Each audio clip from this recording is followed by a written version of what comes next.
ભારત વર્ષમાં સંતો, ભક્તો, અવતારો અને ઋષિ મુનિઓની મહાન પરંપરા છે. મરણ પથારીએ પડેલા વ્યક્તિની પ્રાણ રક્ષા કરવા વાળો મહામંત્ર મહામૃત્યુંજયની ખ્યાતિ મહર્ષિ માર્કંડેયના કારણે જ છે. મહાભારત અનુસાર મહર્ષિ માર્કંડે હજારો યુગોના અંતમાં થનારા અનેક મહાપ્રલય જોયા છે. નૈકે યુગ સહસ્ત્રાંતા સ્ત્વયા દષ્ટા મહામુને. મહાભારતમાં જ્યારે મહર્ષિ માર્કંડેય વનવાસ દરમિયાન પાંડવોને મળવા આવે છે ત્યારે અજરાચા મરચ્ચેવ રૂપોદાર્ય ગુણાન્વિત વ્યદશત તથા યુક્તો યથા સ્યાત પંચવિંશક. અર્થાત તેઓ રૂપ અને ઉદારતા આદિ ગુણોથી સંપન્ન અને અજર અમર છે. મહર્ષિ માર્કંડેયને પુરાણોમાં 8 ચિરંજીવોમાં એક માનવામાં આવે છે. અશ્વસ્થામાં બલિર્વ્યાસો, હનુમાન ચ વિભીષણ, કૃપઃ પરશુરામચ્ચ સપ્તે તે ચિરજીવિનઃ. સપ્તે તાન સંસ્મરે નિત્યમ માર્કંડેય મથાષ્ટકમ. જીવેદ્દર્શતમ સોપી સર્વવ્યાધિ વિવર્જિત. અર્થાત અશ્વસ્થામાં બલિરાજા, ભગવાન વેદવ્યાસ, હનુમાનજી, વિભીષણ, કૃપાચાર્ય, પરશુરામ અને મહર્ષિ માર્કંડેય ચિરંજીવી છે. સવારમાં નિત્ય સ્મરણ કરવાથી વ્યક્તિની આધિ વ્યાધિ દૂર થાય છે. પદ્મ પુરાણની કથા અનુસાર મૃકંડ ઋષિએ પોતાના પત્ની સાથે મળીને ઘોર તપશ્ચર્યા કરી. તેથી ભગવાન શિવજી પ્રસન્ન થયા. ભગવાન શિવે કહ્યું, તમારે દીર્ઘ આયુષ્યવાળો ગુણહીન પુત્ર જોઈએ છે કે અલ્પ આયુવાળો ગુણવાન પુત્ર? મૃકંડ મુનિએ ગુણવાન પુત્રની કામના કરી. ભગવાન શિવે માર્કંડેયની 16 વર્ષની આયુષ્ય નિશ્ચિત કરી. મૃકંડ મુનિએ પોતાના પુત્ર માર્કંડેયના સઘળા સંસ્કાર સમયે સમયે કરાવ્યા અને વેદોનું અધ્યયન પણ કરાવ્યું. ઋષિ માર્કંડેય આજીવન બ્રહ્મચર્ય પાલનનું વ્રત લીધેલું. બ્રહ્મચર્યનું પાલન કરતા એ ભગવાનની અસાધારણ અનુરાગપૂર્વકની ભક્તિ આરાધના કરવા લાગ્યા. ભગવાન શિવની આરાધના કરીને મૃત્યુંજય પદની પ્રાપ્તિ કરી. તેમની તપશ્ચર્યાથી ઇન્દ્રને ભય લાગવાથી તેણે એમની તપશ્ચર્યામાં ભંગ પાડવાનું આયોજન કર્યું. એણે એમના આશ્રમમાં ગંધર્વ, અપ્સરા, કામદેવ, વસંત, મલયાનીલ, લોભ તથા મદને મોકલી આપ્યા. માર્કંડેય ઋષિનો આશ્રમ હિમાલયની ઉત્તરે ભદ્રા નદીના તટ ઉપર હતો. ત્યાં જઈને સૌએ પોતાની વિશિષ્ટ શક્તિને અજમાવીને તેમના તપમાં વિક્ષેપ પાડવાનો પ્રયાસ કર્યો. અપ્સરાઓ એમની આગળ નાચવા લાગી ને ગંધર્વો સુમધુર સ્વરવાળા વાદ્યો સાથે ગીત ગાવા લાગ્યા. વસંતે પોતાની માયા સારી પેઠે ફેલાવી. સંધ્યાનો સુંદર સમય હતો. ચંદ્રમાના શીતળ કિરણો ચારે તરફ છવાઈ રહ્યા છે. મહર્ષિ માર્કંડેય આંખ બંધ કરીને ધ્યાનાવસ્થામાં ભગવાનની ઉપાસના કરી રહ્યા છે. એમની આગળ આવીને અપ્સરાઓએ નૃત્ય કરવા માંડ્યું. ત્યારે પુંજીક સ્થળી નામની અપ્સરાએ રમવાની શરૂઆત કરી. કામદેવે પોતાનું સંમોહક અમોઘ શસ્ત્ર છોડ્યું તો પણ મહર્ષિ માર્કંડેય પર એની અસર કશી થઈ નહીં.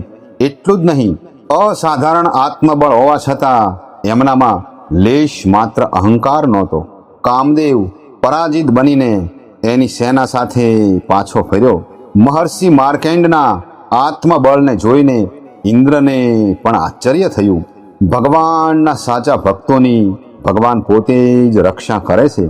સમુચિત સમય પર મહર્ષિ માર્કંડેયને ભગવાન નર નારાયણે દર્શન આપ્યા. માર્કંડેય પૂજ્ય ભાવે પ્રણામ કર્યા. ઉત્તમ આસન પર બેસાડી ભગવાન નર નારાયણની સ્તુતિ કરી. ભગવાન નર નારાયણે વરદાન માગવાનું કહ્યું. ભગવાનની આજ્ઞાને માન આપી તેમની લોકપાલોને મોહિત કરનારી માયાને જોવાની ઈચ્છા વ્યક્ત કરી. ભક્તની ઈચ્છાને માન આપીને એક દિવસ ભગવાને તેમની મહામહી માયાનું દર્શન કરાયું. સંધ્યા સમયે પુષ્પભદ્રા નદીના પવિત્ર તટ પ્રદેશ પર ઉપાસના કરી રહ્યા હતા. એવામાં અચાનક પવનનું તોફાન શરૂ થયું. વાદળોનો ગડગડાટ શરૂ થયો. આકાશમાં વીજળી કડાકા ભડાકા સાથે મુસળધાર વરસાદ વરસવા લાગ્યો. ચારે તરફ જાણે કે પ્રલયના પાણી ફરી વળ્યા. તેમની આજુબાજુ પણ પાણી ફરી વળ્યું અને આખી પૃથ્વી જાણે પાણીમાં ડૂબી ગયેલી લાગી. એ પ્રલયમાંથી ઉગરવા માટે એ દોડવા લાગ્યા, પરંતુ દોડીને જાય ક્યાં? લાંબા સમય પછી એમણે પાણીના એ પારાવારમાં એક નાની ટેકરી પર એક વટવૃક્ષ જોયું. તેના ઈશાન ખૂણાની ડાળી ઉપર પાંદડાનો પડિયો બની ગયેલો. એમાં એક અસાધારણ સૌંદર્ય સંપન્ન જ્યોતિર્મય શ્યામ શરીરવાળો નાનો બાળ સૂઈ રહેલો. એ પોતાના પગના અંગૂઠાને બે હાથે પકડીને ચૂસતો હતો. એની આસપાસ પ્રકાશ પથરાયેલો. વટસ્ય પત્રસ્ય પૂટે શયાનમ બાલમ મુકુંદમ મનસા સ્મરામી.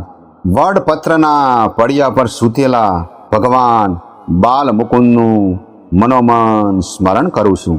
એમના દર્શનથી મહર્ષિ માર્કંડનો બધો થાક ઉતરી ગયો. એમનો પ્રાણ પ્રસન્નતાથી પુલકિત બન્યો. એ બાળક કોણ છે એની એમને ખબર ના પડી. એની માહિતી મેળવવા એની પાસે પહોંચ્યા. ત્યાં જ શ્વાસની સાથે એના શરીરમાં પહોંચી ગયા. એના ઉદરમાં એમણે સમસ્ત બ્રહ્માંડનું દર્શન કર્યું. એના પ્રશ્વાસ સાથે બહાર નીકળીને એમણે પહેલા વટવૃક્ષના અલૌકિક દ્રશ્યને જોવા માંડ્યું. માર્કંડ મુનિ એની પાસે જવા લાગ્યા. ત્યાં જ એ અદૃશ્ય થઈ ગયું અને મુનિએ પોતાને પહેલાની જેમ પોતાના એકાંત આશ્રમમાં બેઠેલા જોયા. મહર્ષિએ એવી રીતે ભગવાનની માયાનો અનુભવ કરીને એમાંથી મુક્તિ મેળવવા માટે ભગવાનનું શરણ જ એકમાત્ર ઉપાય છે એવું જાણીને મનને ભગવાનના શરણમાં લગાડી દીધું. એમણે મનોમન કહ્યું, હે પ્રભુ, તમારી માયા સત્ય જ્ઞાનની પેઠે પ્રતીત થઈને મોટા મોટા મુનિઓને વિદ્વાનોને પણ મોહિત કરે છે. એમાંથી છૂટવા માટે તમારા ચરણ કમળનો આધાર લેવો જોઈએ. એ જ અભય આપે છે એવું સમજીને હે પ્રભુ, મેં તમારું શરણ લીધું છે. એ સુંદર બાળક કોણ હતો? વેદો સત્યમ જ્ઞાનમ અનંત બ્રહ્મ કહીને જેનું વર્ણન કરે છે, બ્રહ્માદિ જેને સ્તવે છે, ને યોગીઓ જેનું દેવ દુર્લભ દર્શન કરે છે, જેમાંથી જીવો જન્મે છે, જેના આધારે ટકે છે અને જેમાં લય પામે છે, એ પરમ સત્યનો પરમ તત્વનો પ્રતિનિધિ.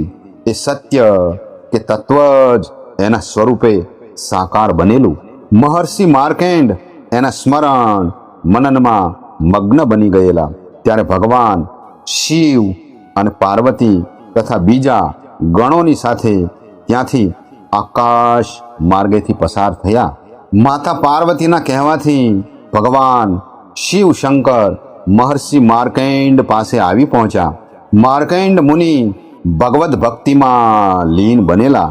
એમને આજુબાજુના જગતનો તો શું, પણ પોતાના દેહનું પણ ભાન નહોતું રહ્યું.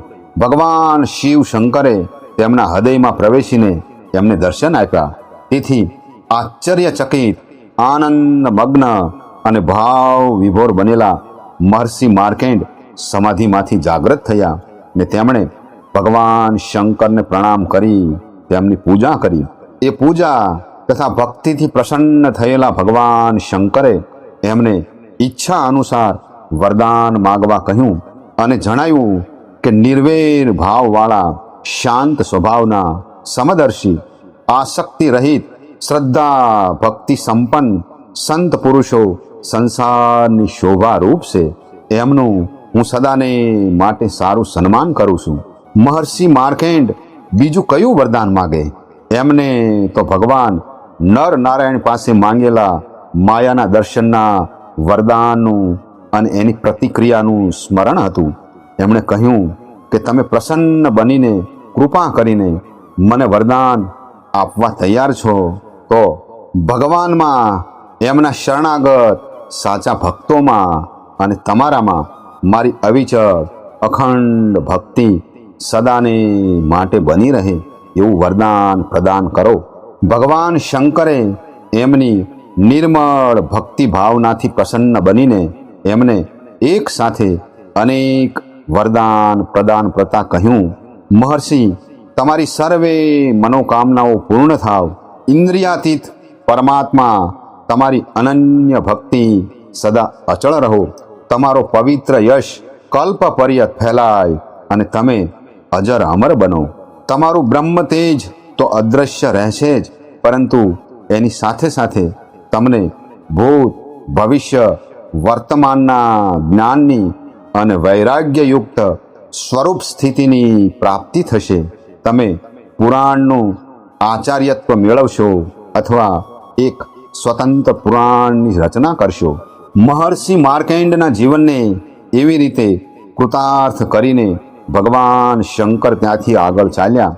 પ્રત્યેક માનવે પરમાત્માની શ્રદ્ધા ભક્તિથી સંપન્ન બનીને જીવનનું શ્રેય સાધવા અને બીજાનું શ્રેય સાધવા પ્રયત્ન કરવો જોઈએ. ભાગવતનો એ મહત્વનો સંદેશ છે.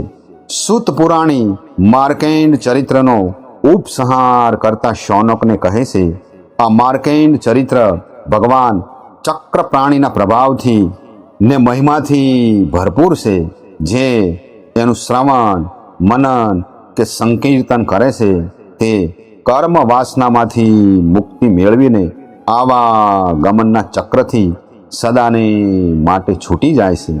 ભાગવતની ભાગીરથીનો આ સ્વાદ લેનાર જીવન મુક્ત બની ધન્ય થાય છે.